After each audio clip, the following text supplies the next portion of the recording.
Hey everyone, welcome back to this channel. Today we're going to tackle a common issue that's been plaguing Blazor Hybrid app developers. The infamous MessageBox Show causes Blazor Hybrid app to crash after seconds problem. If you've ever encountered this error, you know how frustrating it can be. But don't worry, by the end of this video, you'll understand what's causing it, and more importantly, how to fix it.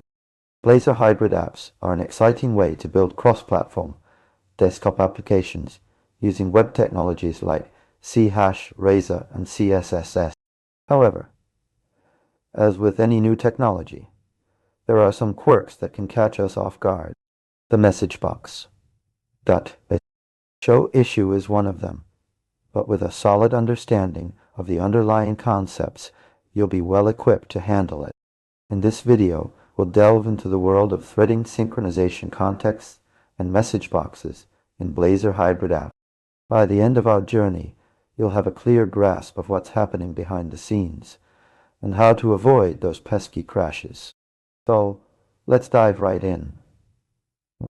The problem occurs when we try to display a message box using the MessageBox and MessageBox Show method from within a Blazor Hybrid app. At first glance, this seems like a simple task. After all, we've been using message boxes for years in desktop applications.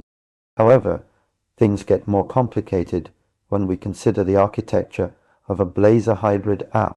In essence, a Blazor Hybrid app is a web application that's hosted inside a native desktop shell.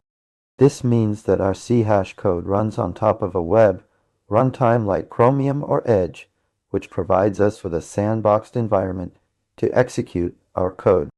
However, this also means that we need to be mindful of the threading and synchronization contexts in play. When we call MessageBox,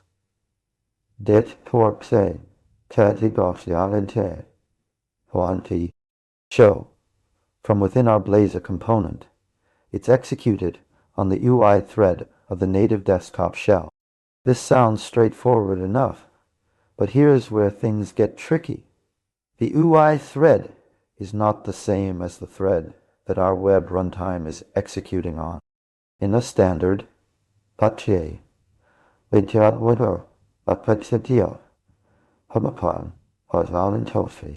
net desktop application, this wouldn't be an issue, because both threads would share the same synchronization context. However, in a Blazor Hybrid app, we have two separate synchronization contexts at play, one for the native desktop shell and another for the web runtime. This mismatch between synchronization contexts causes our MessageBox show call to fail, resulting in that dreaded crash after just a few seconds. But why does this happen? It all comes down to how Windows handles message boxes. When we display a message box using MessageBox show, it doesn't actually show up immediately. Instead, Windows queues the message box request and then displays it when the UI thread is idle. However, because our web runtime has its own synchronization context, Windows can't properly queue the message box request, resulting in that nasty crash. So, what have we learned so far to recap?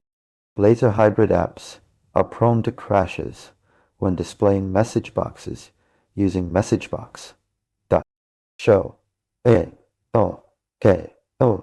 issue occurs due to a mismatch between synchronization context between the native desktop shell and the web runtime.